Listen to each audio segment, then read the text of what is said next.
कालस्थायिने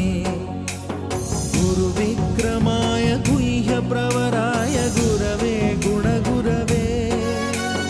गुरुदैत्यकलक्षेत्रे गुरुधर्मसदाराध्याय गुरुपुत्रपरित्रात्रे गुरुपाखण्डखण्डकाय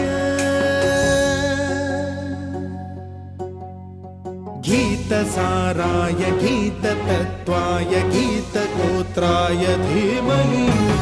गूढगुल्फाय गन्धमत्ताय गोजयप्रदाय धीमहि